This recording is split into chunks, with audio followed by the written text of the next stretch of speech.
Cartas de Cristo. Carta 6. Estas cartas apresentam um conhecimento que as pessoas, ao longo dos séculos, têm desejado obter.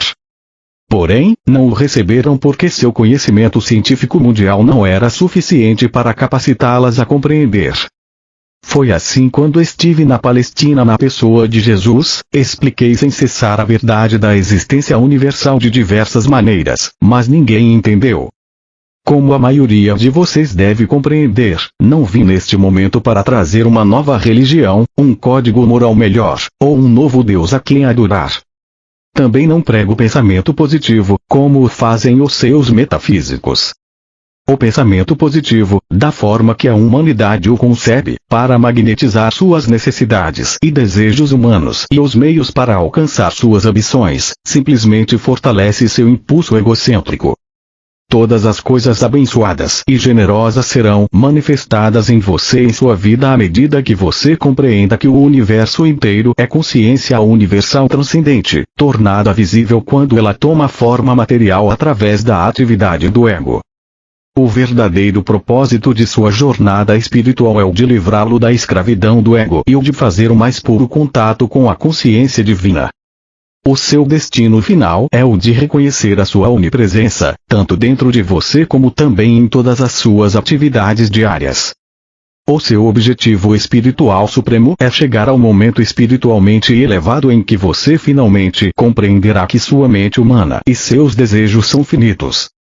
Portanto, eles nunca poderão levar você à felicidade e à realização que experimentará quando abandonar a sua individualidade e vier à consciência divina pedindo unicamente pelo caminho mais elevado, pela vida mais abundante e pelo verdadeiro propósito espiritual, que você somente pode cumprir em seu estado terreno. Assim, para ajudar você a alcançar este alto ponto de compreensão, detalharei as origens e função do ego. Enquanto contemplo seu mundo, vejo uma dimensão atualmente controlada pela força do ego. Todas as coisas más em sua decadente sociedade atual, em suas enormes cidades sem a alma, surgem da força do ego. Essa é a fonte de toda a atividade cruel, mentirosa e pervertida que está atualmente em operação em seu planeta. Essa força controla os meios de comunicação, a TV, as famílias e nações, produz as guerras em todo o planeta, cria um miasma turvo de energias de baixa consciência que as entidades espirituais elevadas percebem que é por demais horrível de se contemplar. O seu ego está impulsionando você se sua atual consciência está impregnada pelo amor às posses e por uma incapacidade de compartilhar com os demais, planejando modos de se fazer rico à custa dos outros, roubando, não cumprindo com o trabalho conscienciosamente, não dando valor ao dinheiro que recebe, reclamando, resmungando, permitindo-se criticar, ser sarcástico, julgar, rejeitar, denegrir, gerando inimizade, intolerância, ódio, ciúmes, agressão, impulsos violentos, falsidades, relações desonestas e difamação. Seu ego está no controle e você terá dificuldades para deslocar-se através do miasma da consciência egocêntrica para poder ver a realidade. Por esta razão eu venho, por meio destas cartas, para ajudá-lo a compreender exatamente o que está aprisionando você nas suas condições atuais, neste horror que a mente humana não poderia imaginar há um século. Agora passo a explicar mais detalhadamente o ego. No momento de sua concepção, durante o ato sexual, quando a consciência de seu pai se elevou via espinha dorsal até o alto da cabeça e a tensão atingiu seu ponto máximo, a consciência de seu pai tocou brevemente a consciência divina, criando um relâmpago, uma pequena explosão que ele viveu sob a forma do orgasmo, após o que uma injeção de consciência divina infundiu-se em seu sêmen para dar vida ao óvulo de sua mãe. O momento da união com a mulher e a explosão de tensão no homem no momento do orgasmo, reproduz o momento do Big Bang, quando a unidade da consciência pai-mãe explodiu em energias separadas, e tomaram forma as primeiras partículas elétricas, assim como a matéria aleatória. A consciência pai forneceu a energia de atividade e ímpeto, e a consciência mãe forneceu a ligação para dar forma e substância às partículas elétricas. Estes são impulsos primitivos que dão vida e forma ao homem e à mulher. Quero que você compreenda que a criação não é uma criação de matéria impregnada com consciência. A criação é a forma visível dos impulsos originais atraídos e reunidos em formas e entidades individuais, todas expressando facetas e combinações diversas dos impulsos originais, em uma imensidade de maneiras diferentes. Portanto, os impulsos originais são a realidade que seus olhos, ouvidos, olfato e tato dizem ser de matéria sólida. Porém, na realidade são impulsos de consciência individualizados com a finalidade de serem experienciados, compreendidos intelectualmente e emocionalmente apreciados. No momento da concepção, quando o sêmen se une com o óvulo e acontece o acasalamento, os cromossomos de consciência masculina se unem aos cromossomos de consciência feminina. Esta é uma união física da consciência do sêmen de seu pai e da consciência do óvulo de sua mãe, projetada pelo divino. E assim, os cromossomos de consciência masculina e feminina levam gravado o padrão genético do DNA do pai e da mãe. O momento da união física do sêmen e do óvulo é conduzido em 2 níveis de criatividade. A injeção da consciência divina se tornou sua alma corporificada na união da consciência humana do sêmen e do óvulo. O corpo físico foi criado, impulsionado pela consciência pai, mãe, vida, a qual controlou a atividade e a ligação das células conscientes, produzindo o gradual crescimento e desenvolvimento de seu corpo físico, que é realmente a consciência tornada visível em cada nível de seu ser, e nada mais. A alma permaneceu como uma chama inviolada, metáfora, da vida pai-mãe profundamente entrelaçada nos impulsos físicos de atividade, ligação-repulsão. Isso se converteu em sua individualidade e personalidade terrenas. Incorporados nos transcendentes impulsos de vida da consciência divina pai, mãe, esses impulsos de consciência agora se encarregam do processo de criação de sua consciência física e se tornam a força impulsionadora de sua personalidade. Juntos, atividade e ligação trabalham para construir uma célula consciente após outra, segundo as especificações da consciência contida nas moléculas de consciência do DNA. Tanto a personalidade como o corpo são os produtos desses impulsos humanos de atividade, ligação-repulsão. Enquanto a consciência universal permanece para sempre em equilíbrio no espaço, e, portanto, imperceptível nesse mesmo espaço, em frequências vibratórias, os impulsos primitivos de atividade, ligação-rejeição trabalham juntos na dimensão visível, aparecendo aos seus sentidos sob a forma de eletromagnetismo. Tanto a consciência universal como a sua alma permanecem inalteradas no silêncio e quietude do equilíbrio no espaço. A criatividade da consciência terrena toma lugar no espaço-tempo e nas frequências vibratórias variáveis da consciência materializada. Assim, você assume a forma viva e continua a existir em 2 dimensões. Uma invisível, a consciência divina. A outra, visível, é tudo o que o ser humano vivo pode sentir ou compreender, até que o desenvolvimento espiritual eleve as frequências vibratórias de sua consciência humana até o plano espiritual e um vislumbre de entendimento entre em sua consciência terrena. Enquanto este processo de iluminação gradual continua, a consciência humana elevada trabalha então conscientemente, tanto na dimensão invisível quanto na visível. Quanto mais elevadas são as frequências vibratórias da consciência individualizada, mais elevadas e perfeitas são as formas criadas na mente. Quanto mais baixas são as frequências de vibração, mais separadas da perfeição universal do amor são as formas criadas na mente individualizada, totalmente possuída pelo impulso do ego. O ego controla o desenvolvimento do feto desde o momento da união do sêmen com o óvulo.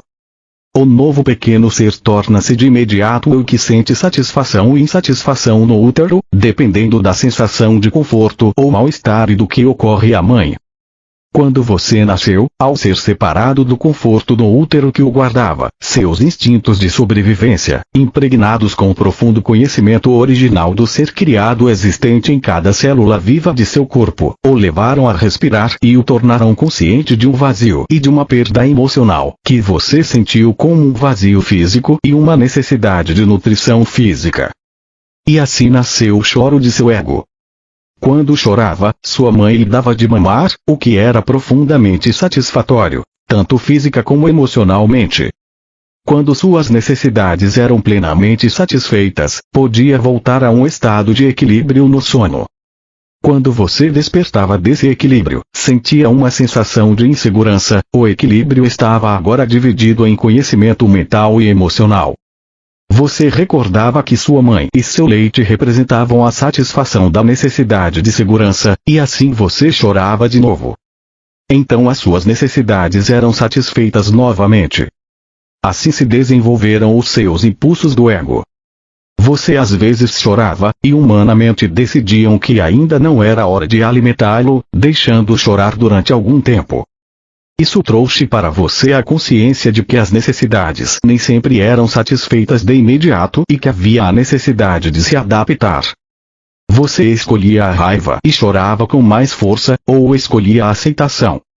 Sua escolha de reação dependia das características do impulso do ego gravadas em sua consciência ao nascer. Nenhuma das formas de impulso do ego deve ser condenada ou julgada. Elas são o resultado natural do fator criativo do ego, que assegura a individualidade. Como expliquei em minha última carta, o ego é o guardião da individualidade. Se você não tivesse sido infundido com esse impulso para chorar pelo que deseja para ser feliz, ou de recusar o que o entristece, você estaria à beira da não existência. Se não saísse correndo ou pedisse ajuda quando estivesse em perigo, poderia morrer. Se não tivesse chorado, exigindo alimento, ao nascer, poderia ter morrido de fome. Se não tivesse acolhido com prazer o leite ao mamar, se aninhando afetuosamente a sua mãe, talvez nunca tivesse desenvolvido uma carinhosa proximidade e ligação com ela. Sem o impulso do ego não haveria criação, nem individualidade, nem satisfação das necessidades, nem proteção, nem respostas calorosas e nem amor humano. Sem o impulso do ego não haveria autodefesa, nem autoproteção, nem sobrevivência. Por outro lado, o impulso do ego, o primário do indivíduo, está gravado somente com a necessidade de autossatisfação e de sobrevivência.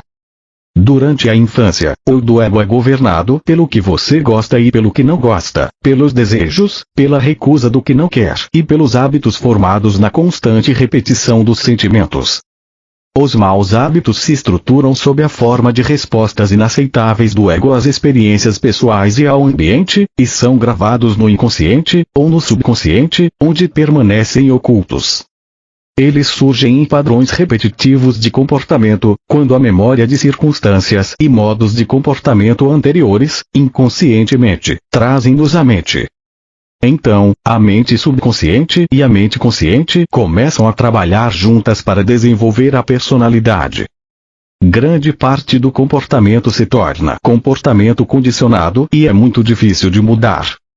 Quando a pessoa está inconscientemente programada com fortes hábitos egocêntricos de pensamento e comportamento, e encontra dificuldade para viver com os outros em harmonia, essa pessoa dirige-se a um psicólogo para que a ajude a desvendar a complexidade de seus problemas mentais e emocionais.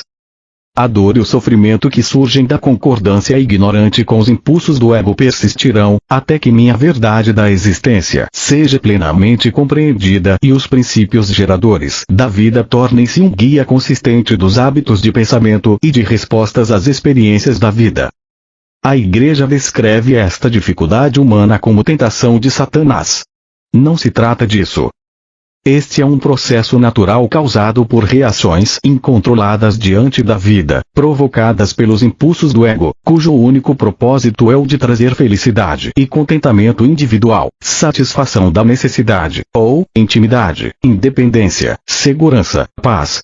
Tudo direcionado para a sobrevivência. Deve entender-se que não há nada de mal no impulso do ego. Ele é o instrumento necessário da criação. É o indivíduo por si mesmo quem provoca os desequilíbrios na vida, ao dar ao impulso do ego pleno controle de sua personalidade, sem pensar ou ter consideração por outras pessoas. Isso também não deve ser julgado, nem criticado, uma vez que a pessoa que está possuída pelo impulso de seu ego não conhece outra maneira de pensar ou de operar dentro da dimensão terrena. A criança nada sabe sobre o autocontrole além daquilo que os seus pais e mestres da escola ensinam para ela. Portanto, os erros que comete ao responder perante a vida com os seus altos e baixos só podem ser aceitos com bom ânimo pelos pais e mestres, uma vez que a criança não tem compreensão do que a está impulsionando. Se ela quer algo, o quer imediatamente e se pergunta por que não pode tê-lo. Não há nada mais em sua mente do que isso. Ela vê algo de que gosta, e o quer. É cruel dizer a uma criança bruscamente: não pode tê-lo. Isso insulta e agride o seu sistema inteiro. Desde a mais precoce infância, o processo de educação da criança deve iniciar-se com lógica e confiança, afirmando seu direito de sentir-se seguro em seu ambiente. Seu sentido de segurança deve ser desenvolvido pela explicação da maneira correta de expressar os seus desejos. É o amor, e não a irritação ou a raiva, que deve escolher as palavras que expliquem à criança por que não pode ter o que quer. A criança escutará a mensagem quando for dada com amor. Quando for dada com impaciência, provocará seus impulsos do ego mais profundos e começará a assumir a forma de ressentimento, aberto ou oculto, ou um sentimento de frustração profundamente arraigado, que fere o ego, reduzindo o sentido natural de valor próprio da criança.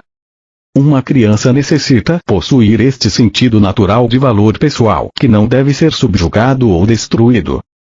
É necessário que os pais e os mestres sinalizem à criança, muito claramente, que as outras pessoas do mundo também têm necessidades, seus direitos sobre suas posses, seus desejos de paz e prazer.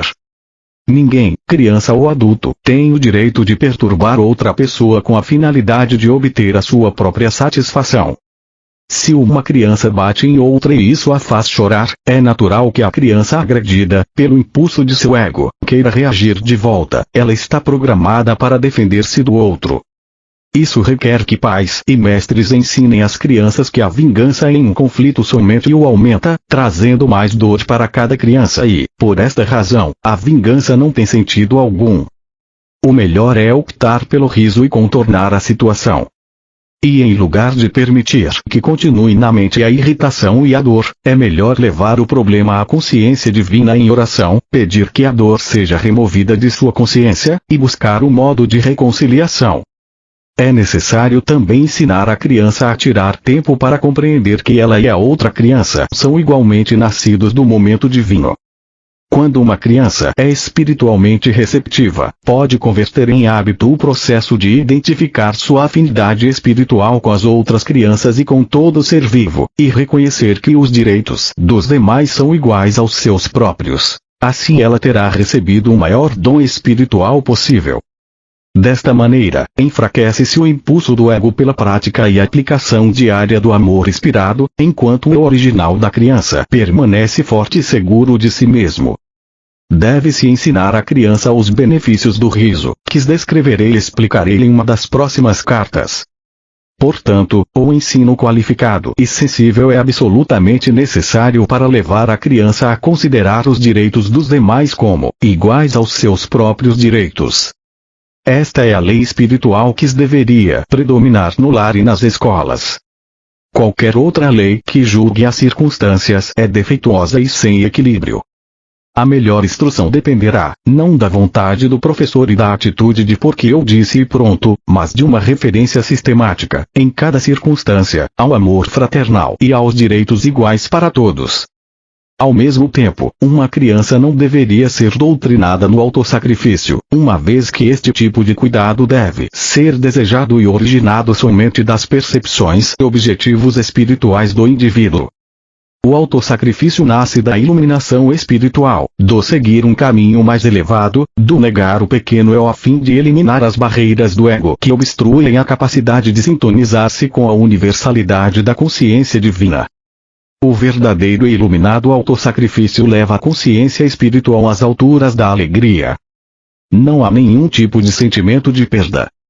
Para descrever melhor a realidade da alma e do ego, quero que você junte as mãos, com as pontas dos dedos, tocando as pontas dos dedos e os punhos juntos, deixando um espaço entre as mãos em forma de concha. As mãos representam a concha da consciência humana de uma pessoa, o ego. O espaço entre as mãos representa corretamente a alma, nascida da consciência Pai-Mãe-Vida no momento de sua concepção. Enquanto para os sentidos humanos isto aparenta ser nada, isto é, na realidade, uma ramificação da totalidade e da integridade da consciência divina, da qual todas as coisas criadas se originam. Suas mãos, com o espaço no meio, representam o eu. Suas mãos, direita e esquerda, representam duas potentes forças do impulso magnético do ego. Elas representam as forças de ligação, rejeição, mas ao mesmo tempo, elas são a representação das energias físicas que a ciência conhece como magnetismo, ligação e repulsão. Agora, a partir da sua mão esquerda, dobre a mão direita fechando-a e visualize que a utiliza para conseguir o que quer da vida. Ela representa, também, o que sua consciência humana percebe como a atitude ambiciosa perante a vida. Concentre-se neste exercício e observe que sua mão direita representa a força magnética da natureza, o vínculo, a atração, a gravidade evidente em toda a natureza. É a fonte de todo querer e desejar. É o impulso magnético que está sempre direcionado para conseguir o que seja necessário ou muito desejado e prazeroso na vida. Este impulso magnético tem a intenção espiritual de ser dirigido para os propósitos edificantes, ganhando, sustentando, construindo e alcançando. Se não houvesse outras pessoas ou criaturas vivas no mundo, o impulso magnético poderia ter pleno domínio em uma personalidade e não causaria nenhum dano. É somente quando se tem que levar em consideração as outras pessoas, outros seres vivos, ou suas posses, ou os seres queridos de outros, que o incontrolado impulso magnético que atrai, liga, agarra e retém se torna uma doença da personalidade, se não está equilibrado com as necessidades de todos os outros seres vivos. Agora retorne suas mãos à posição original, formando uma concha com a mão esquerda. Então leve sua mão esquerda para trás e visualize que ela representa um impulso magnético de repelir, empurrar, esbofetear ou defender-se de qualquer invasão não autorizada de sua propriedade, ou posses, ou qualquer ataque sobre sua pessoa, família ou trabalho. Esta mão esquerda representa um impulso magnético de rejeição cuja intenção espiritual é a de assegurar privacidade e segurança em sua vida.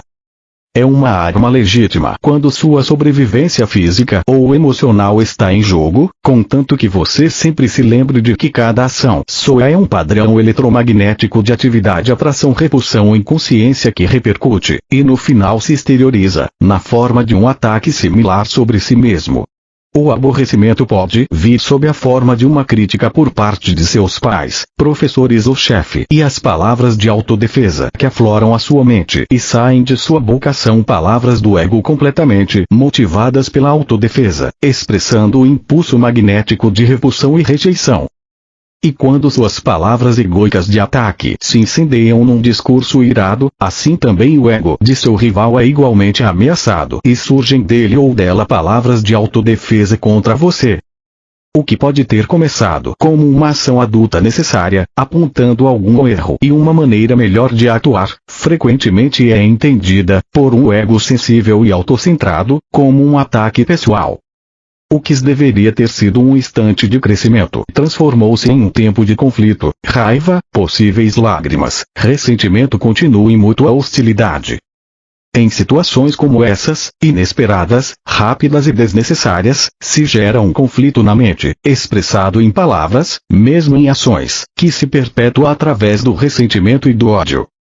Lembre-se de que cada atividade mental, o pensamento e as reações emocionais de atração e repulsão, são todas energias criativas da consciência.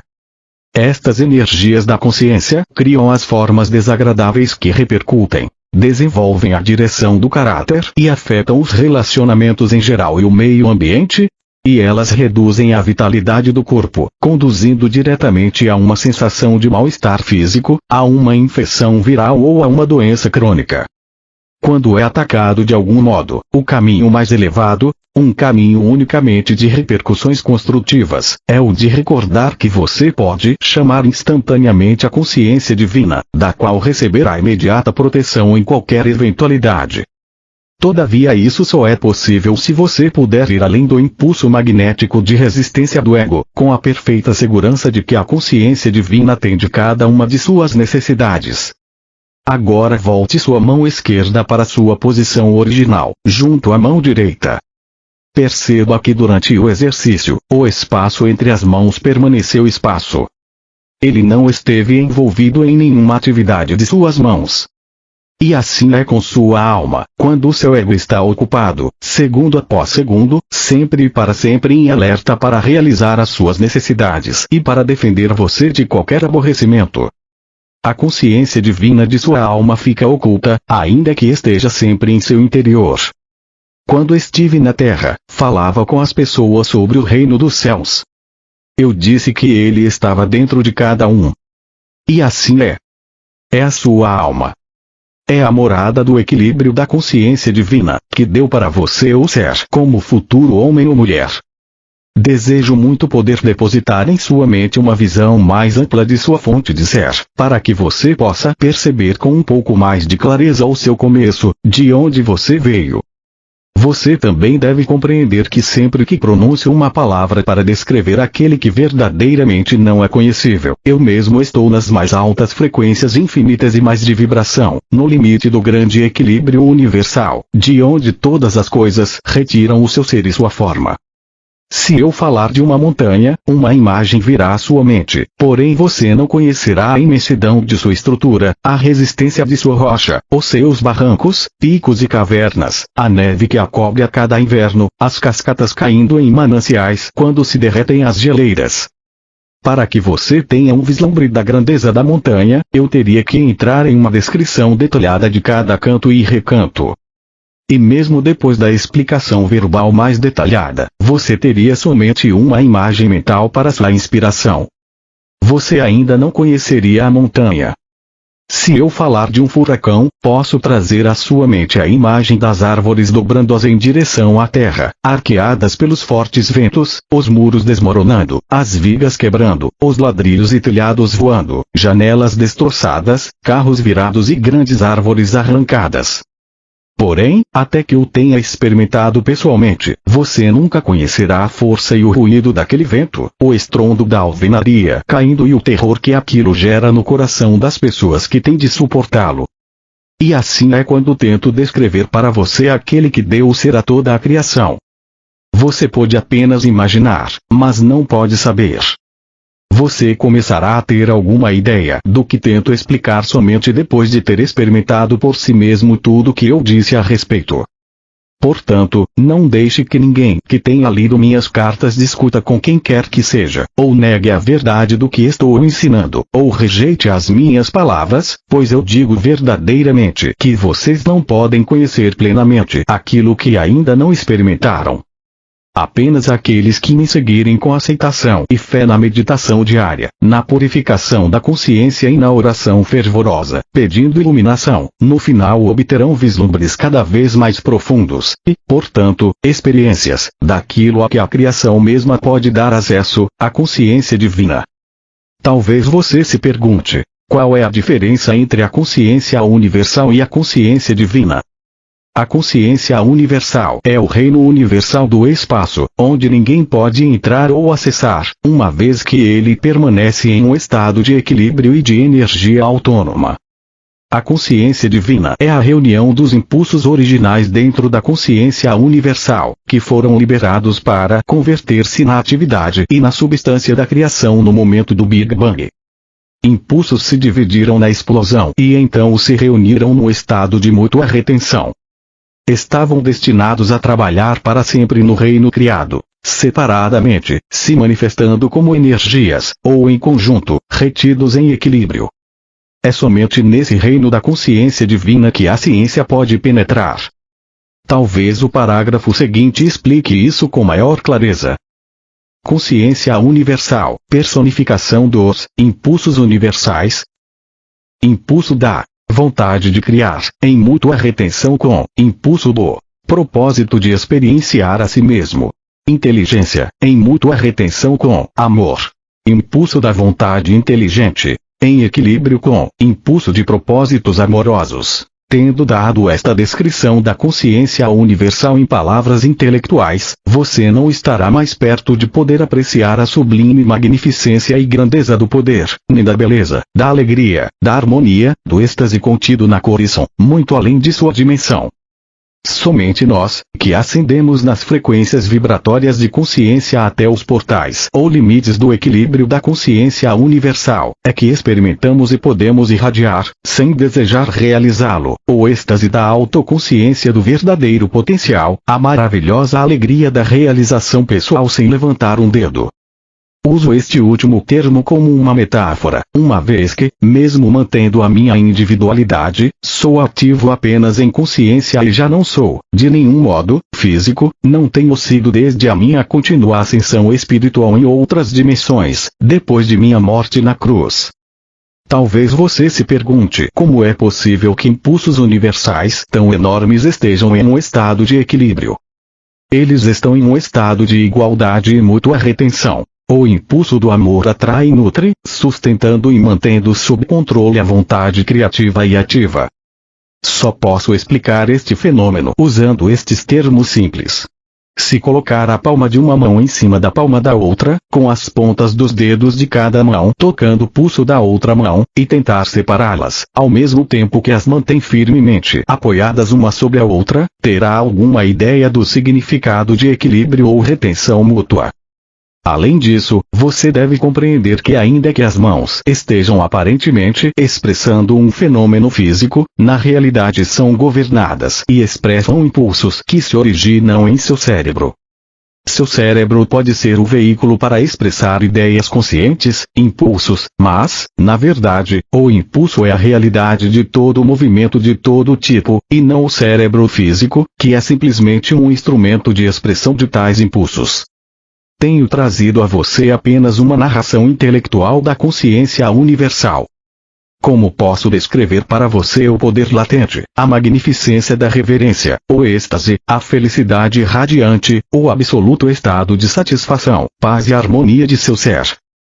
Ainda que você possa contemplar e compreender que desta imensidão de consciência o universo inteiro tomou vida e forma, você não poderia perceber mais que um elétron da vasta, incomensurável alegre realidade que é a consciência universal.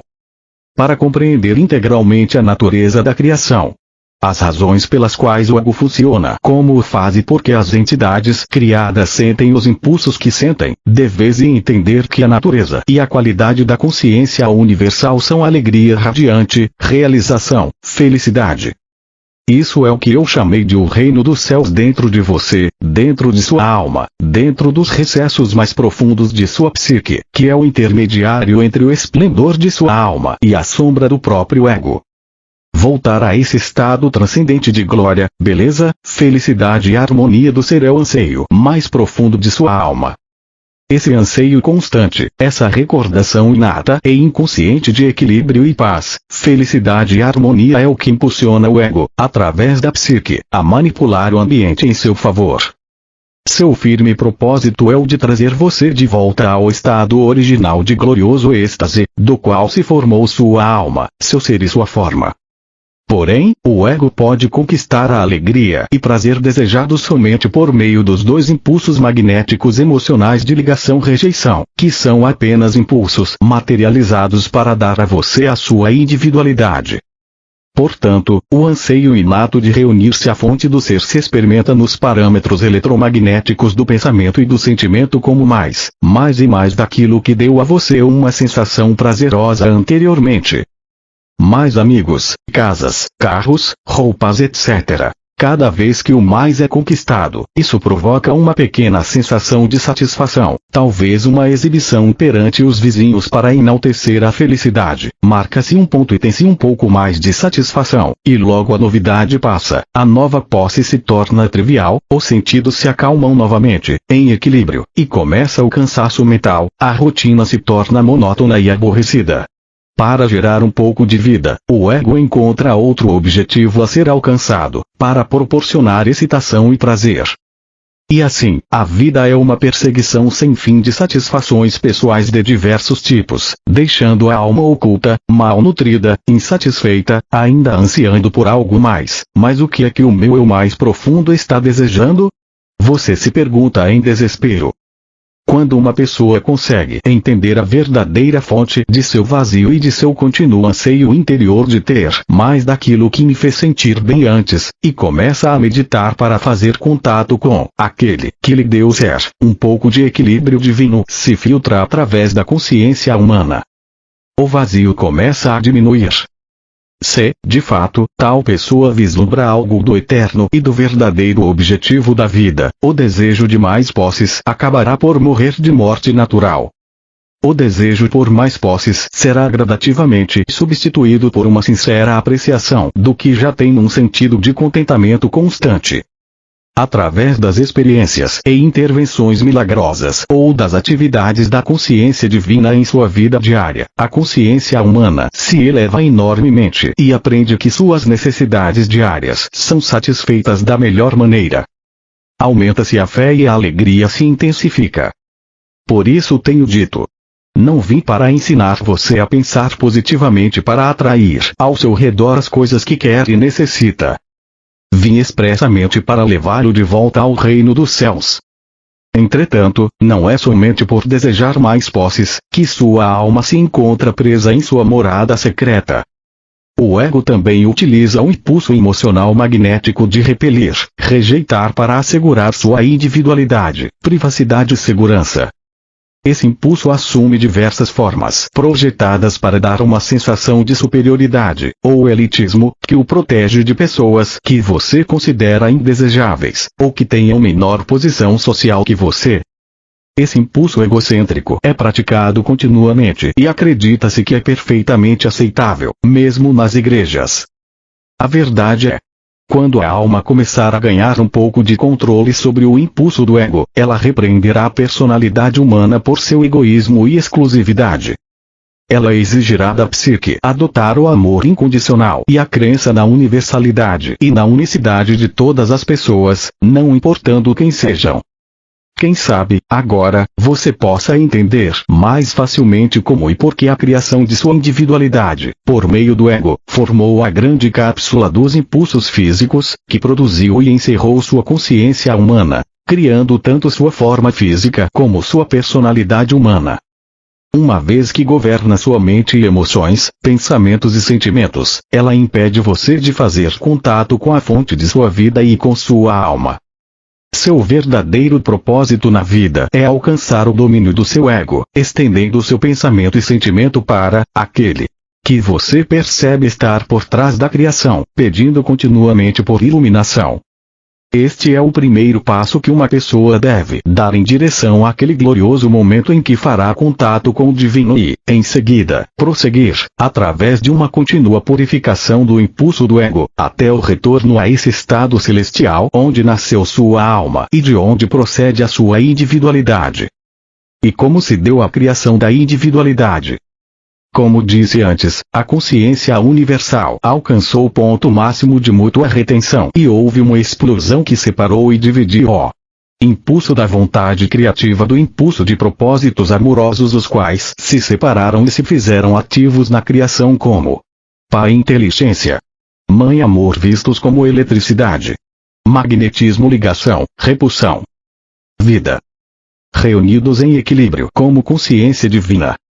VIDA, portanto, o mundo visível, longe de ser sólido e matéria imponderável, na realidade é mente atividade trabalhando sempre em conjunto com o emocional magnético, ligação, repulsão. Também conhecido como atração, ligação. Pai inteligência, eletricidade física e mãe amor. Físico magnético, ligação, rejeição, juntos produziram um filho, o ego. Este impulso da individualidade nasceu e tomou forma consistente e inalterável dentro das energias da criação, para assegurar que as várias forças elétricas expressas como prótons e elétrons e o resto do grupo de partículas descobertas com excitação pela ciência não escapassem voando ininterruptamente em um distante estado sem forma, mas que fossem contidas e controladas pelo impulso magnético, ligação, rejeição da mãe amor, para chegar à manifestação de uma forma. A ciência talvez conteste os parágrafos anteriores, uma vez que ela tem se esforçado bastante para descrever os vários processos de ligação, aplicando diversos termos às energias de ligação. A ciência é bem-vinda para nomear as energias de ligação ou atração com a terminologia que desejar, porém permanece o fato de que essas energias tomarão forma do grandioso e primordial impulso da Mãe Amor, cuja função primordial de consciência é a de dar forma à individualidade. O impulso do Pai Vida Inteligente fornece o ímpeto elétrico para a criação. O impulso da Mãe Propósito Amoroso proporciona a ligação para reter o ímpeto elétrico e colocá-lo sob controle na individualidade. O impulso da Mãe Propósito Amoroso proporciona também o impulso repulsão, rejeição para assegurar a sobrevivência da individualidade. Este é o processo da criação. A ciência só pode se aproximar da criação como espectadora. Ainda que seus embaixadores sejam humanos e experimentem a vida neles mesmos, a mente humana somente pode observar o que foi criado. Não se pode entrar nos processos íntimos da criação, ocultos na matéria e nos campos mais básicos de energia. A ciência nunca será capaz de apontar o fator motivador décimo, a partir do qual surgem as energias que controlam a criação da forma individual. Porém, o que a ciência tem a dizer sobre a criação tem pouca importância para você como indivíduo. A ciência não mudará nem um pouco seu estilo de vida, sua saúde, seu ambiente, seus sentimentos pessoais e conquistas.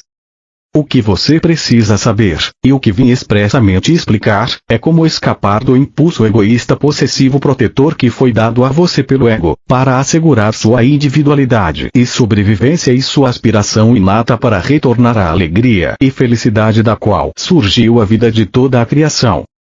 Esta é a razão pela qual vim originalmente à Terra e por que venho neste momento, para fazer algo que nenhum cientista jamais poderá fazer para você, ajudar sua alma a emergir dos confins de seu impulso egocêntrico e lançá-la em um novo programa de vida para os seus pensamentos e emoções, que expressará diretamente a vida da consciência Pai-Mãe que foi injetada em você e em toda a humanidade no momento da concepção.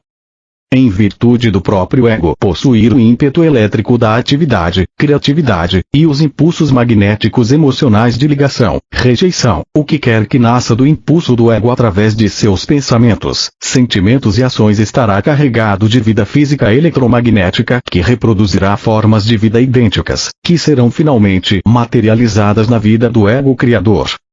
Essas formas criadas não se manifestam apenas como experiências, mas também perturbam o funcionamento dos processos físicos do seu Criador e são a origem dos desconfortos físicos, dos vírus ou das doenças. Assim, é causa de grande alegria quando a alma emerge da consciência humana encapsulada pelo ego, pois a consciência espiritual ascendente criará as condições harmoniosas e vivificantes que ela guarda na consciência.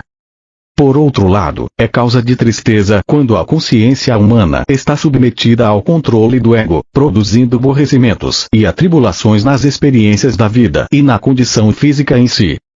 Portanto, digo: se você não gosta de seu mundo, tem o poder dentro de si para mudar as suas condições de existência, exatamente onde você está, se tiver a fé e a vontade constante para fazê-lo. Repito de outra maneira para ganhar sua atenção. Se você continuar no nível atual de pensamento e funcionamento humano, somente experimentará seu nível atual de existência humana. Você será obrigado a trabalhar duramente por uma vida mesquinha, marcada por inúmeros problemas, tais como pobreza, saúde precária e vícios, imobilizado pelo medo desmoralizante e exposto a ataques mal intencionados de todo tipo. Suas condições atuais o sobrecarregarão até que você compreenda como mudá-las. Esta é sua oportunidade de ouro para assumir as rédeas de sua vida como nunca o fez antes, tomando o controle de seus pensamentos e emoções, seus impulsos elétricos e magnéticos, que são molde de suas experiências futuras. Pois você é como um ceramista que possui argila e diariamente molda vasilhas e utensílios para seu uso. A consciência é a argila, a substância com a qual você cria sua vida, e cada condição relacionada a ela. Você, sozinho, molda a sua vida na forma que ela tem. Através de seus pensamentos você pode mudar seu futuro pessoal, se levar em conta as minhas palavras, compreender suas verdadeiras origens, acreditar nelas e utilizar este conhecimento em sua rotina diária. Você pode afetar seu ambiente, seu lar, sua família, seu trabalho, as pessoas com as quais se relaciona, assim como também as plantas, os animais e o clima. O que você mantiver firmemente em sua mente é o que exteriorizará. Portanto, é crucial para o seu desenvolvimento espiritual e para o seu desenvolvimento pessoal humano que compreenda plenamente tudo o que estou tentando ensinar a você. Não pense que estas cartas que apresento são demasiado difíceis de compreender, passando em seguida para uma maneira mais fácil de encontrar a felicidade. Creia-me, não há verdade nem caminho mais fácil para encontrar o equilíbrio e a felicidade que você procura, porque minhas palavras descrevem a verdade universal da existência e da vida, com a qual você está atualmente construindo ou destruindo sua vida. Ao mesmo tempo, você pode ter certeza de que nunca poderá criar novas condições para você mesmo até descobrir por que como criou condições negativas e destrutivas no passado.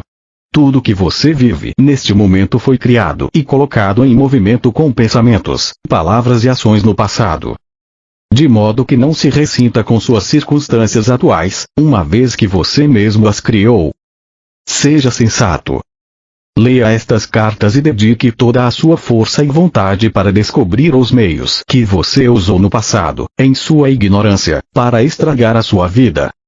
Em seguida, tome as medidas necessárias para purificar a sua consciência. Talvez você se pergunte: por que devo purificar a minha consciência? Eu digo: você nunca semearia um campo de milho sem primeiro arar a terra e usar o maquinário para aplainá-la e espalhar o fertilizante.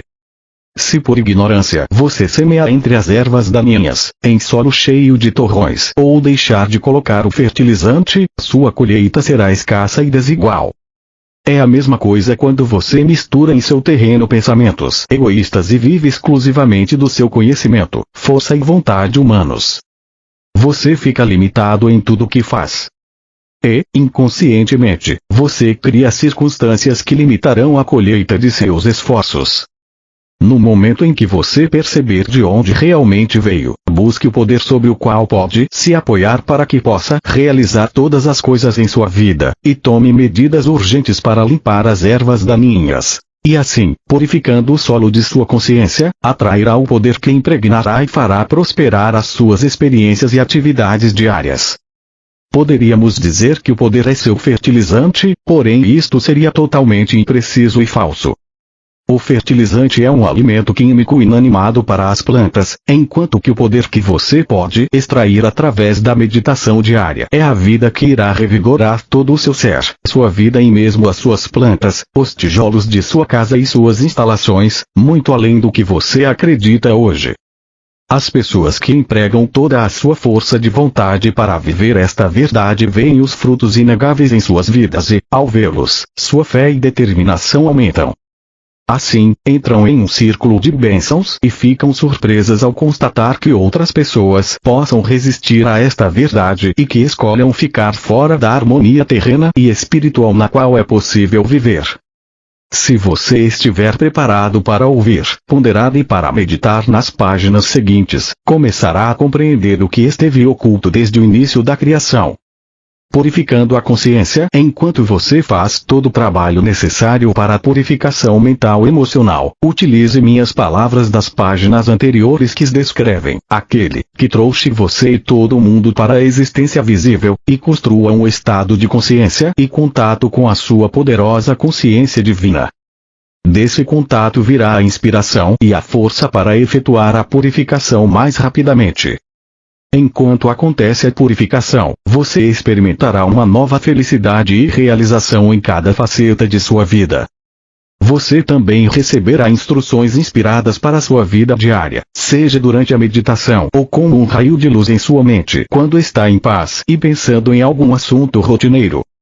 Se não descartar ou rejeitar estas instruções e segui-las, fiel e cuidadosamente, estará dando seus primeiros passos para converter-se, finalmente, em um grande semeador e colhedor de ideias criativas de muito êxito em seu ambiente. Tudo que estiver conectado com você florescerá e prosperará. Tudo responderá e o abençoará com nova vida. Se você se disciplinar em meditar diariamente com dedicação inalterável, finalmente começará a sentir uma resposta e influxo daquele que é Deus é, e as palavras que você utiliza ganharão um novo sentido. Elas serão preenchidas com a vida universal. Você ficará cheio de alegria e extremamente contente, porque então saberá que o poder é real, ativo em sua mente e em sua vida. Você começará a contar, cada vez com mais confiança, com o poder que começa a manifestar-se em seus assuntos. Você vai querer atrair outros para o seu estado de harmonia abençoada, pois os outros notarão e farão perguntas a você. Você estará experimentando um novo amor fraternal e vai querer compartilhar com os demais o que o faz feliz. Nunca será demasiado insistir nesta verdade. A necessidade de meditar, uma vez que muitas pessoas deixam a busca e a autodisciplinada escuta diária, antes de ter purificado sua consciência totalmente e de ter chegado a esse estado de purificação interior tão necessário para estabelecer um perfeito contato com a consciência universal, a fonte de seu ser. Quando você faz contato, coisas que parecem milagres acontecem. Isto é o poder universal começando a tomar forma e se desenvolver em sua alma, corpo, mente, coração e circunstâncias de vida. Eu digo a verdade, você pode confiar em minhas palavras sem reservas. Se você perseverar, chegará um momento em que realmente sentirá o contato e saberá que o fez. Então terá alcançado um momento mais crucial em seu desenvolvimento espiritual humano. Durante algumas horas, muitas almas se sentem elevadas e alegres, antes que as preocupações diárias se intrometam em suas mentes e elas racionalizem a experiência, explicando-a em termos humanos. Não faça isso, pois perderá o que foi dado a você. Você atrasará em grande medida seu progresso espiritual. Se você lê estas palavras e tem medo de acreditar nelas, ou acredita que são insensatas, ou sente que perderá o prestígio se acreditar nelas, estará produzindo uma forma criativa em sua consciência, que negará qualquer resposta construtiva que você poderia ter tido originalmente, ao ler esta carta. Então, eu digo, aprecie seus momentos de fé, conserve os seus momentos especiais de contato com aquele que Deus é, acredite neles e guarde-os firmemente em sua consciência e gradualmente você elevará sua consciência espiritual às alturas, até uma grande visão interior e uma grande alegria. Eu repito, não deixe estas cartas de lado. Não posso insistir bastante na necessidade de pensar nelas, recordar o que dizem. Se não as recorda, volte a lê-las outra vez e outra vez, até que tenha ficado gravadas em sua consciência. Quanto mais você meditar nelas diariamente, mais elas ficarão claras em sua mente e terão um significado cada vez maior para você. No final, verá que elas se tornaram como alimento e bebida para você, construindo sua moral e aumentando sua determinação, para ajudá-lo a transformar as suas condições atuais em um estado de harmonia, amplos crescimento, prosperidade e paz. Grande será sua inspiração e alegria quando você se der conta de que a imensidão daquele que lhe deu ser é um poder radiante, de êxtase sublime, que está além de sua capacidade de sonho e imaginação, é a realidade. Ele é a fonte do ser, a fonte de tudo o que você vê em seu mundo vivo natural e em muitos níveis de existência que estão além daquele no qual você habita atualmente. Quando estiver recebendo abundantemente a consciência divina em sua mente, em você mesmo, em cada faceta de sua existência, então começará a ver a enorme diferença. Você voltará a rememorar os momentos de estresse e infelicidade e verá que, gradualmente, as limitações de sua vida terão dado lugar a grandes bênçãos. Isto se torna um processo contínuo em sua vida. Mantenha seu coração firme. Verdadeiramente sou eu, o Cristo, quem está chegando a você e ao mundo através deste canal e destas cartas. Quero deixar especialmente gravada em sua mente a maneira como tenho feito declarações nas páginas anteriores para elevar seus pensamentos a um nível mais alto de consciência, descrevendo os benefícios que você tem ao trabalhar para elevar sua consciência, desfazendo-se das tendências negativas mencionadas no início desta carta. Quero que você compreenda inteiramente que vi somente para ajudá-lo a desfazer-se dos pensamentos e emoções indesejáveis, impulsionados pelo ego, que atualmente controlam sua mente. Também estou aqui expressamente para encorajá-lo e ajudá-lo, sim, para ajudá-lo a desenvolver em sua mente e coração todos os pensamentos e emoções baseados no amor, que o colocam em harmonia com a consciência divina. O meu propósito mais urgente e amoroso é o de tirar você das sombras da existência nas quais atualmente habita, e levá-lo para o sol da iluminação espiritual que espera por você quando controlar os impulsos do ego, e torná-lo unificado com sua alma e o Pai, Mãe, Vida, entrando na harmonia do amor incondicional para todos. Portanto, eu repetirei a lista de características negativas expostas nas primeiras páginas desta carta. Quero que as leia com cuidado e que observe suas próprias reações e sentimentos, conforme as passa vagarosamente em revista. A crítica, o sarcasmo, o julgar, o denegrir, o gerar inimizades, a intolerância, o ódio, os ciúmes, a agressão, os impulsos violentos, os roubos, as falsidades, as relações desonestas, a difamação. Como começar a desfazer-se de qualquer destas distorções, que você sabe que são parte de sua consciência? Não se envergonhe demais ao olhá-las, uma vez que você é um ser humano e nasceu sob a influência destas características do ego. Assim, não tenha medo nem fique excessivamente desencorajado ao enfrentá-las. Dê o primeiro passo com total honestidade, e anote-as em uma folha de papel. O segundo passo é pegar o papel, deitar e colocá-lo sobre o peito. Feche os olhos e recorra em pensamento à realidade divina, a fonte de seu ser que, você já deve compreender agora, é seu procriador amoroso, seu verdadeiro Pai, Mãe espiritual, que irradia generosamente e de maneira contínua e consistente, amor incondicional de Pai, Mãe.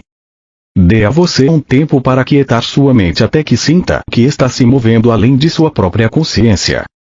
Peça ajuda com fé sincera e espere uma resposta imediata, uma vez que está operando em consciência, para tirar, dissolver e superar os falsos e desnecessários impulsos de rejeição, próprios do ego, em todos os dias no futuro. Com emoção, deixe claro ao seu Pai espiritual ou realidade divina, e portanto para você mesmo, que já não quer mais estas atitudes negativas egocêntricas em sua consciência. Peça inspiração e poder para esforçar-se em evitá-las ou negá-las, deste dia em diante. Ao fazer isto, você está criando uma nova forma de consciência, que agora começa a infiltrar-se e a substituir sua consciência atual. Sua intenção torna-se agora sua realidade. As antigas características negativas que estão escritas em seu papel e foram levadas a seu Pai espiritual, agora estão no limbo de rejeição da sua consciência. Esta rejeição consciente também é um meio pelo qual você atrai o poder divino à sua consciência, para ajudar você a fortalecer sua resolução e para recordá-lo de descartar qualquer impulso que possa trazer à tona novamente as características rejeitadas. Portanto, como provavelmente você percebe, a rendição e a meditação colocam em movimento um trabalho invisível na consciência, o qual será possivelmente inconsciente até que mais tarde você se dê conta de que as características desapareceram. Eu sinceramente desejo que você realize várias vezes esta meditação, utilizando o papel com as suas características. Cada vez que o fizer, atrairá outra injeção de poder do Pai, Mãe, Vida e Consciência, para o seu propósito de superar e eliminar as forças e formas indesejadas de consciência. Quando estas se dissolverem, não mais atrairão para as suas circunstâncias de vida as sombras negativas e infelizes que antes o atormentavam. Você estará percorrendo um caminho mais elevado, que o conduzirá à liberdade. À medida que você progride, perceberá pequenas faltas de consciência em sua mente e coração, que antes nunca pareceram ser erradas. Quando isso acontecer, deve passar pelo mesmo procedimento de anotá-las e levá-las com toda a fé ao seu Pai espiritual. Agora, há ainda uma coisa que você deve fazer para completar esta reconstrução de sua consciência. Em lugar de crítica, sarcasmo, julgamento, rejeição, calúnia, inimizade, intolerância, ódio, ciúmes, agressão, impulsos violentos, roubos, falsidades, relações desonestas e difamação, deve escrever em um papel, se possível em letras douradas, para dar um sentido de beleza e brilho aos atributos, às qualidades brilhantes da consciência divina que deseja possuir e expressar no futuro.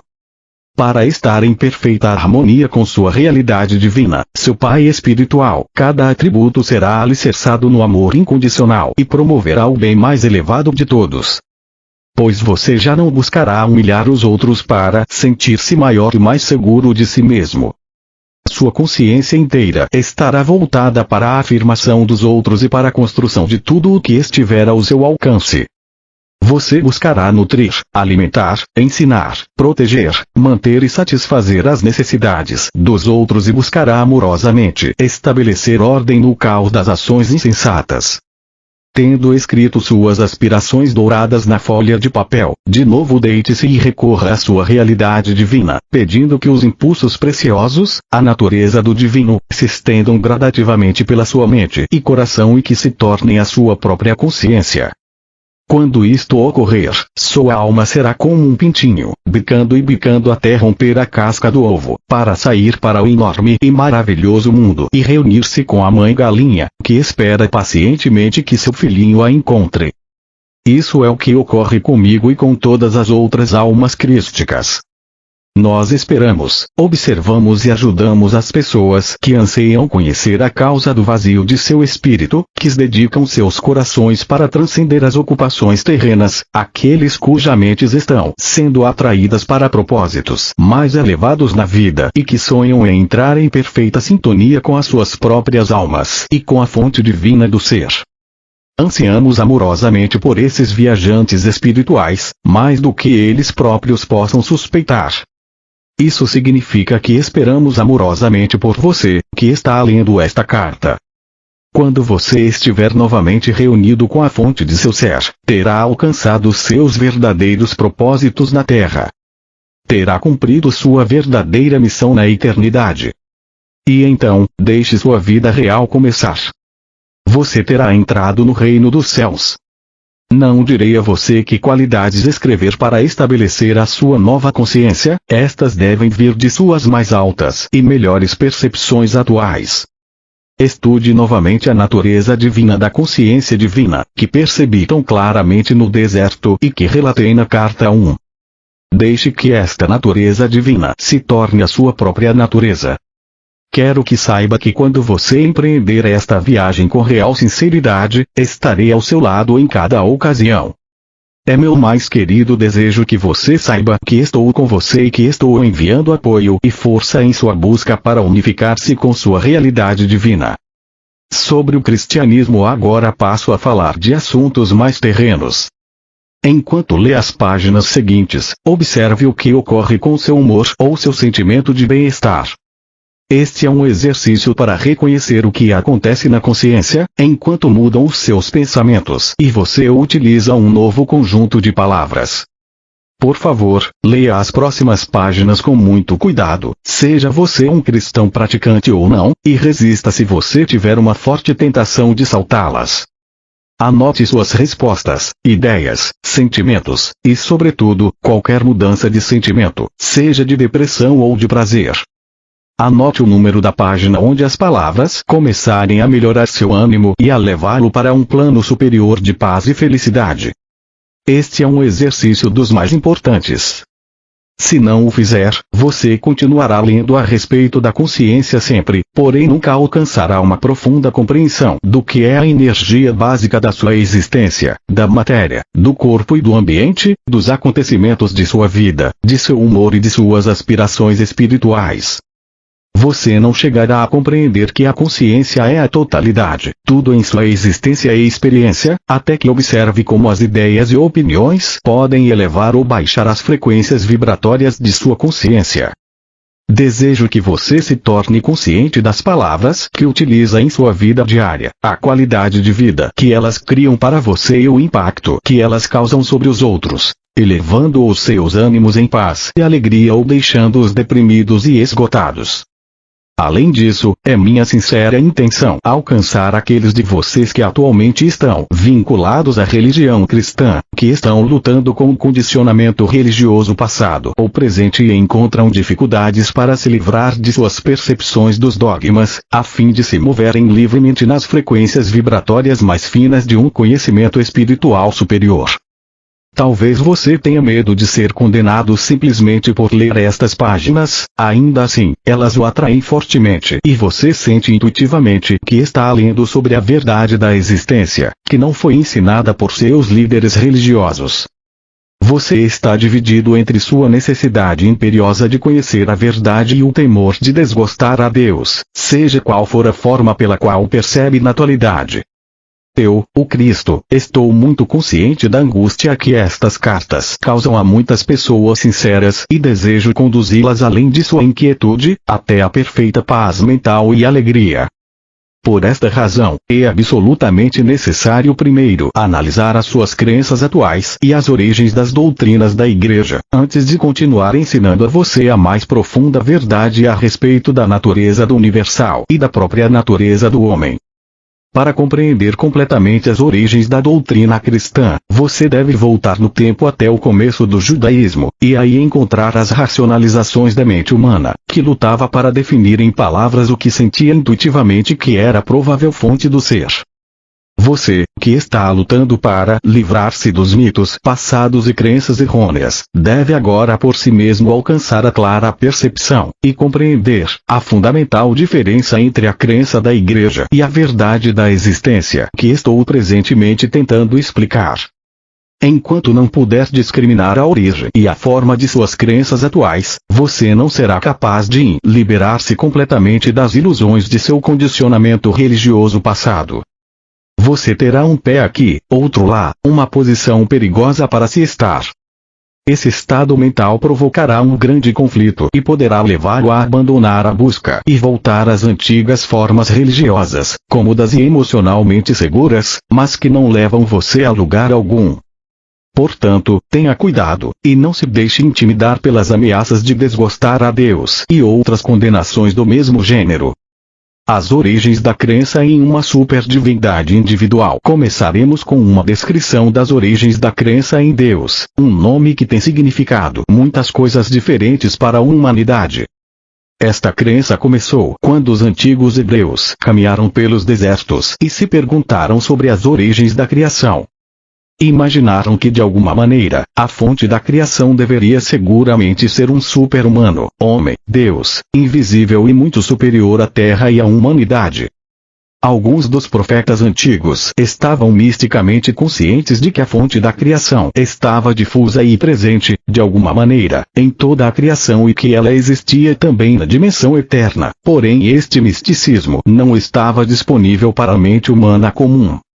Você deve compreender que apesar da aparente realidade, em sua mente, de tal Deus, originária de suas leituras da Bíblia, ninguém jamais vislumbrou tal super-humano, homem-deus em nenhuma forma, exceto, quem sabe, Moisés, que afirmava tê-lo visto em um arbusto ardente, e que disse que ele se descreveu como eu sou o que sou. Tudo o que se sabe deste Deus super-humano é derivado das leituras de descrições pitorescas de Deus, dadas pelos profetas durante sua permanência na Terra.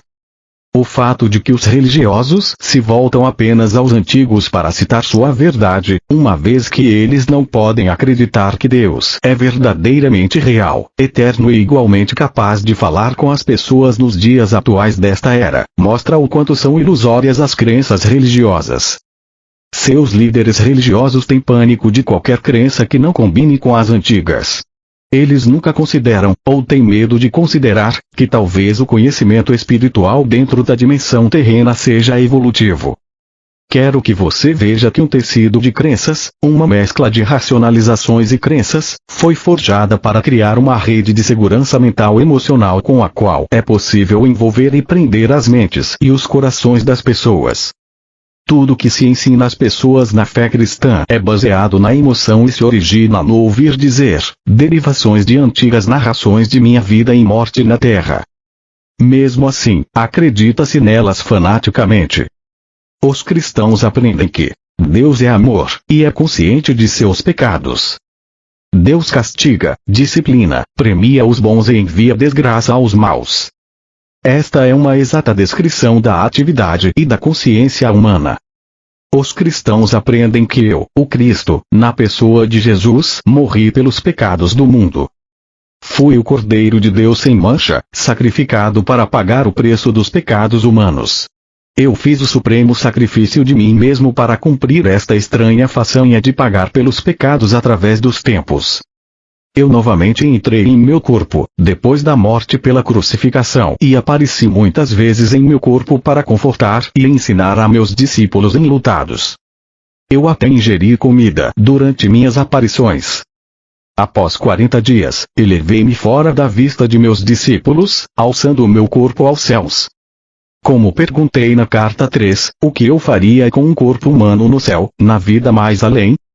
Eu disse em minha última ceia que meus discípulos deveriam recordar aquela última refeição com eles, partindo o pão e passando-o a um e que deveriam beber da mesma taça de vinho e recordar que meu corpo foi crucificado e meu sangue derramado para trazer a eles a verdade do ser.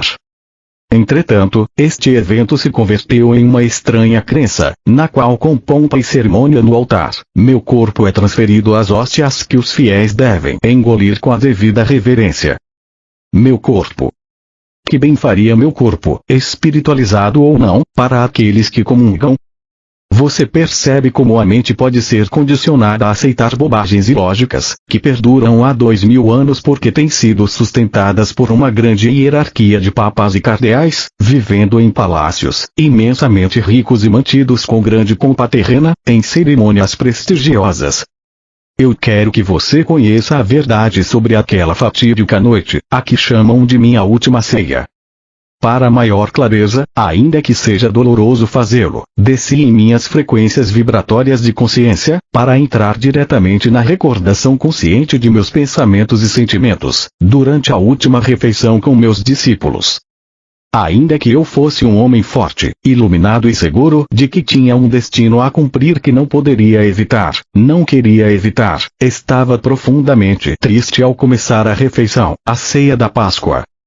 Meus discípulos tinham sido meus amigos e tinham ficado ao meu lado em algumas circunstâncias difíceis. Eu estava sofrendo por ter que deixá-los e temeroso por seu bem-estar. O que aconteceria a eles ao ficarem sozinhos, sem a minha orientação e proteção? Dependiam de mim mais do que percebiam. Recordei meus anos ensinando as pessoas. Senti uma profunda sensação de ironia ao recordar a minha volta do deserto.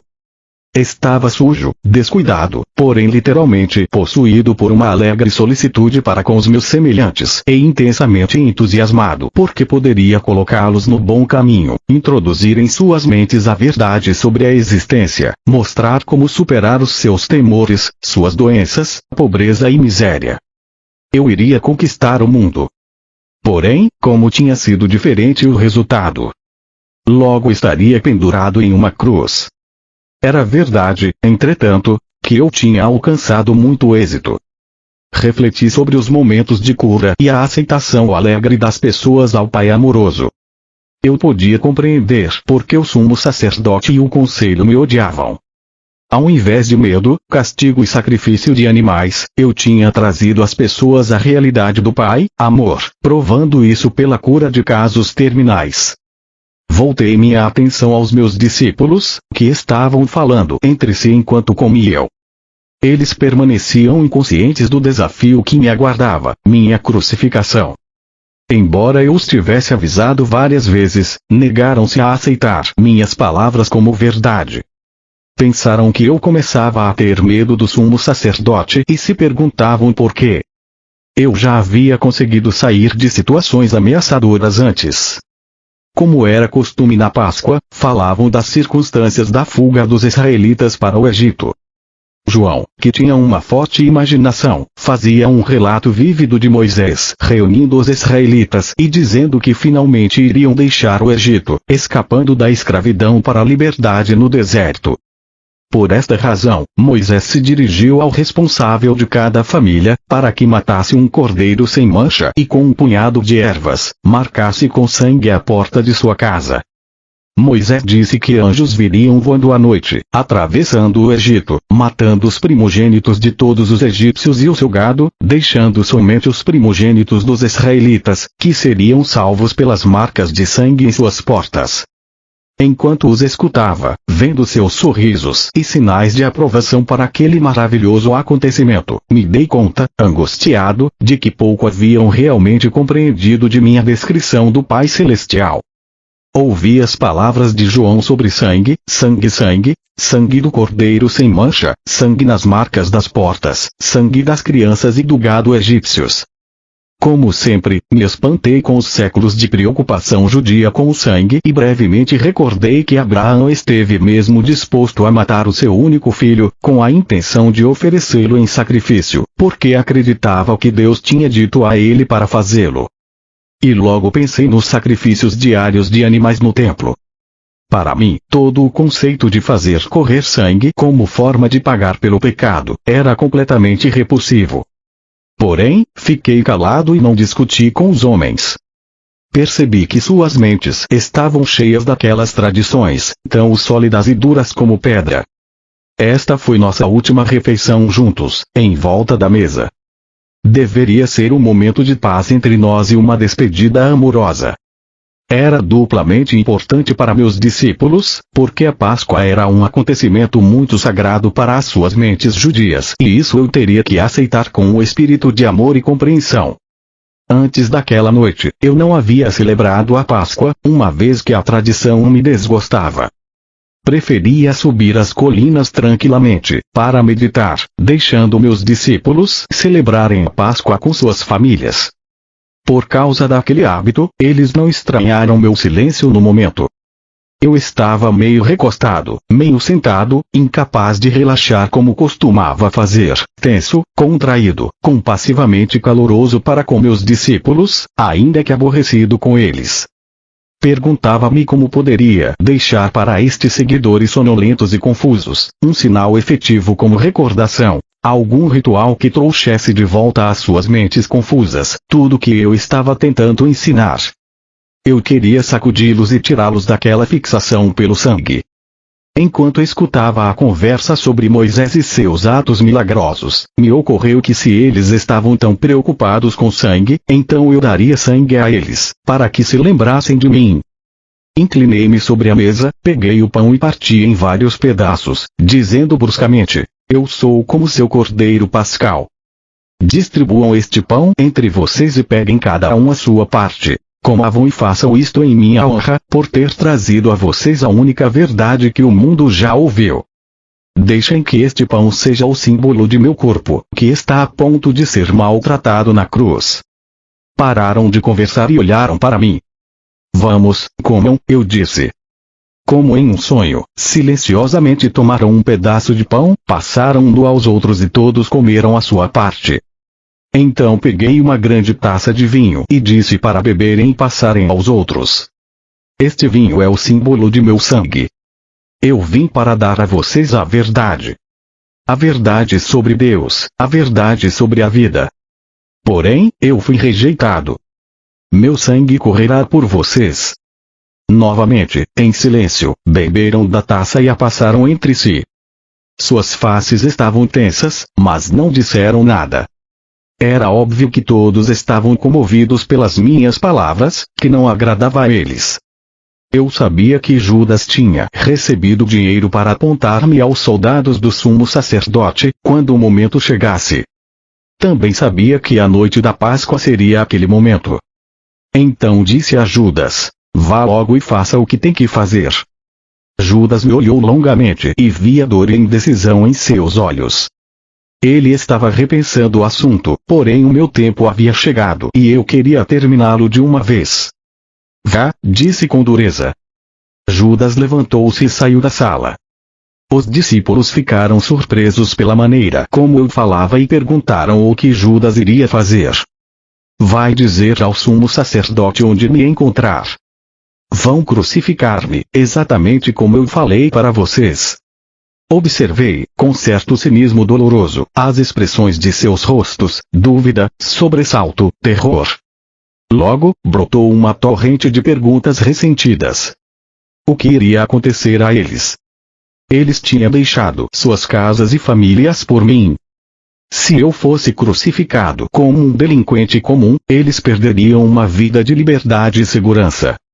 Eu então disse que iriam me abandonar. Com veemência negaram tal coisa, mas o fizeram. Estava demasiado cansado para discutir com eles. Eu tinha me tornado tão forte, tão seguro no conhecimento de que o Pai estava em mim, e comigo, a todo instante, que eu podia me dar ao luxo de perdoar a deslealdade deles. E, ao final de tudo isso, seria liberado de meu corpo e poderia ascender aos reinos de luz, que eu tinha frequentemente sentido, mas nunca visto em plenitude com a visão terrena. Era um pensamento que me trazia profundo consolo e uma feliz sensação de expectativa. Então sorri para eles e disse: é bom que tenham feito o que pedi, em lembrança de mim e de minha morte, que está por vir. Continuem partindo o pão e bebendo o vinho juntos, recordando que sempre os amarei e que ficarei com vocês em espírito, até que se reúnam comigo aonde vou. Não tenham medo, vocês serão guiados, serão inspirados, serão fortalecidos e falarei claramente com vocês. A minha única advertência é esta: no futuro, muito do que tenho ensinado a você será esquecido. Muito do que disse será descartado pelo pensamento humano, ou distorcido pelos mitos humanos. Logo houve pânico e um clamor: como será isso? Sorri e levantei as mãos. Falo do que acontecerá em um futuro distante. Enquanto isso, sejam fiéis a tudo o que ensinei e não duvidem de nada do que eu disse.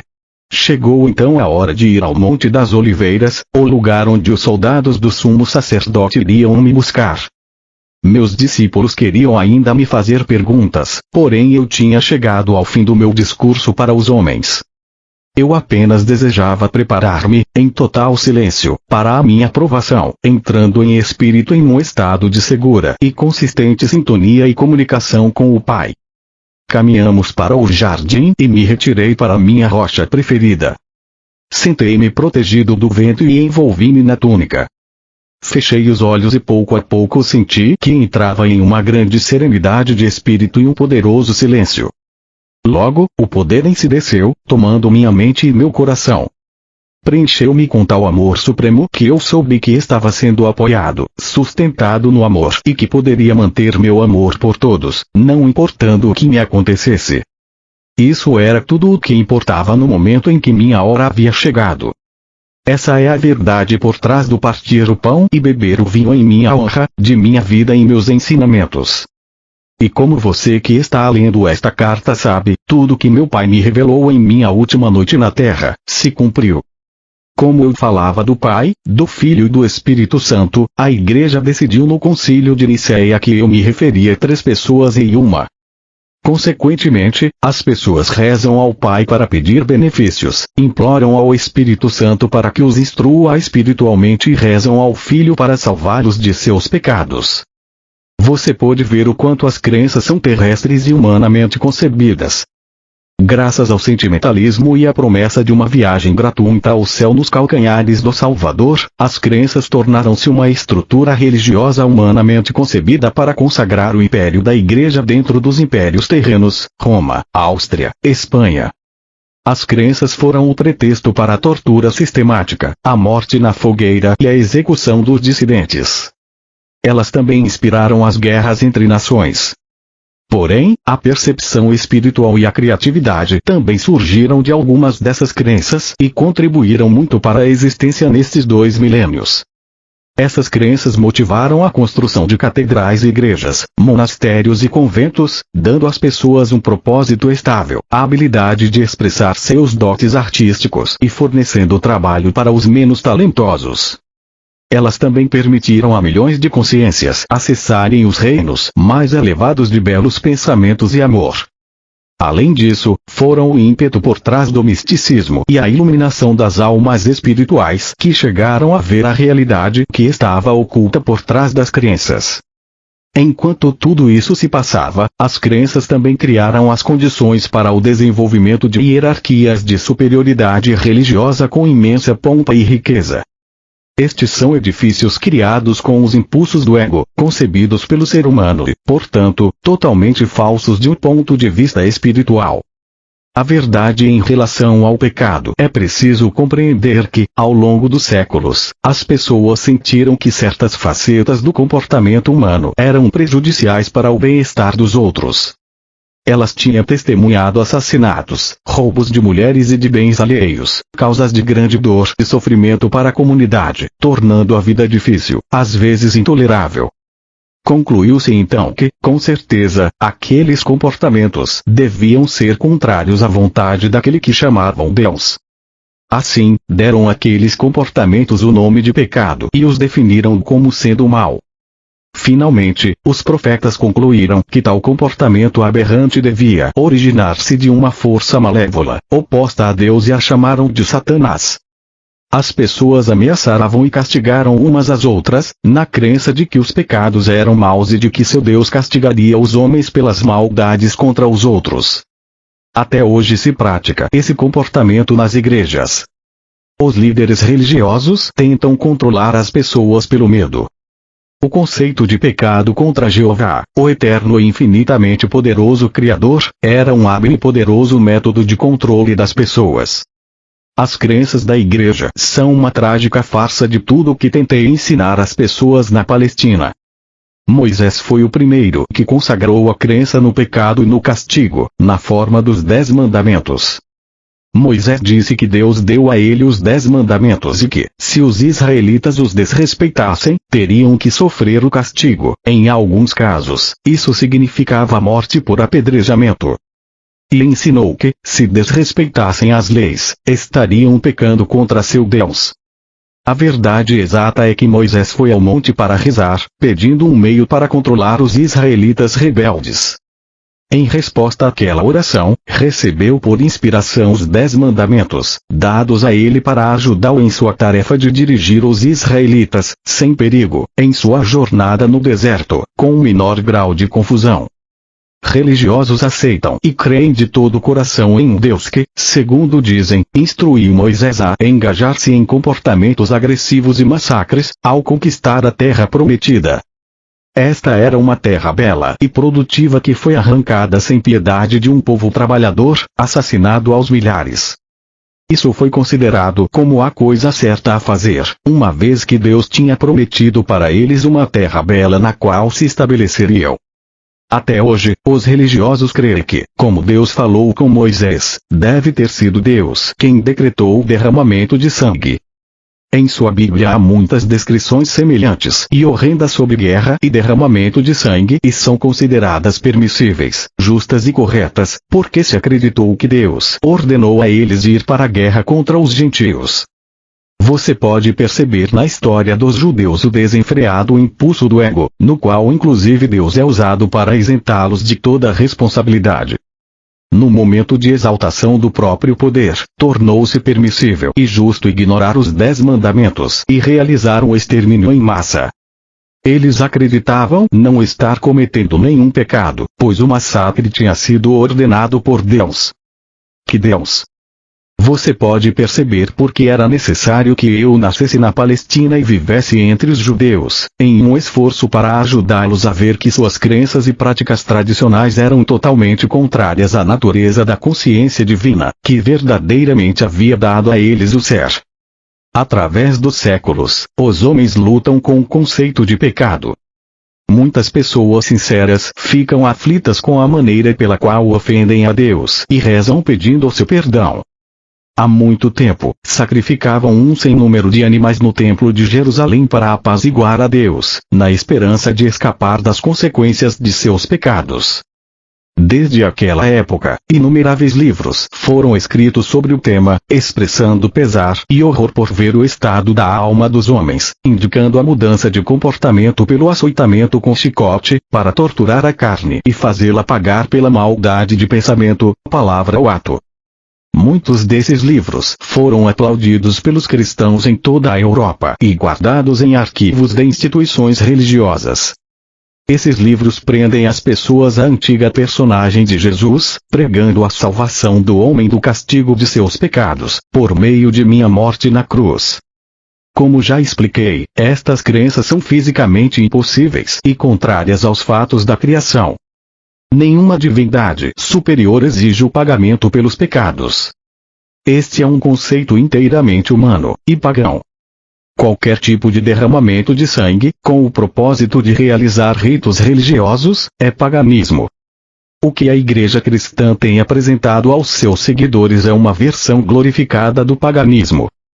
Quando as pessoas tornam outras infelizes, de um modo ou de outro, estão criando seu próprio futuro em retorno. Não como retribuição, mas como uma atividade consciente de criação. Portanto, é uma questão de urgência combater fortemente estas crenças no pecado e na salvação por minha morte na cruz, e a substituição, pela compreensão espiritual que está sendo fornecida a você nestas cartas. Antes de abandonar o assunto de doutrinas religiosas, quero deixar claro que, através dos tempos, alguns buscadores espirituais na Igreja Cristã purificaram suficientemente sua consciência para adquirirem uma forte consciência do poder que eles chamam Deus, e acabaram por reconhecer que a Igreja não ensina a fonte do ser. Porém, somente uns poucos evoluíram espiritualmente o suficiente para irem além dos parâmetros das crenças religiosas e sentirem o influxo do poder, uma vez que a grande maioria das pessoas só pode conceber a verdade por meio de uma terminologia terrena. Eu, o Cristo, tenho que dizer que até este momento, nenhum dos santos nem sequer vislumbrou a realidade da criação e a verdade por trás do comportamento humano, como eu estou apresentando agora para você.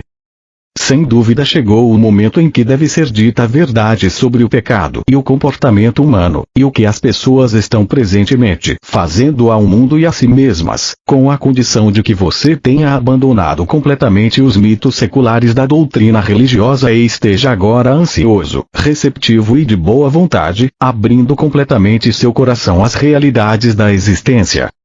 Se não for assim, então o que tenho a dizer não terá nenhum sentido para você. Acredite-me, você não pode misturar as suas velhas crenças religiosas com a verdade da existência. Se tentar fazê-lo, pode estar seguro de que não estará vendo a verdade, mas apenas a sua própria adaptação do que pensa que aprendeu com estas páginas. Se você continua a busca pela verdade da existência, mas permanece em um estado de divisão de convicção, pode continuar a buscar, mas com um grande custo para se despedaçado pela indecisão, pelo medo e por uma contínua incapacidade de perceber o verdadeiro significado do novo ensinamento. Suas percepções e evolução serão parcialmente obscurecidas por mensagens originárias do antigo condicionamento de sua mente consciente e subconsciente.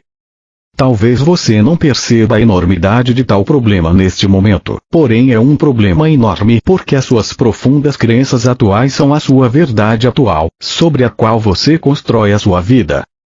Elas são a sua realidade. Suas convicções e crenças fortemente enraizadas podem ser completamente ilusórias, porém se você crê inteiramente nelas em seu subconsciente, elas se tornam absolutamente reais para você. Mesmo que estas novas ideias que contradizem as suas crenças possam chamar a sua atenção, a sua consciência estará dividida e trará a você tremendo mal-estar e angústia. Lembre-se, a sua consciência é o tecido com o qual você elabora a sua vida.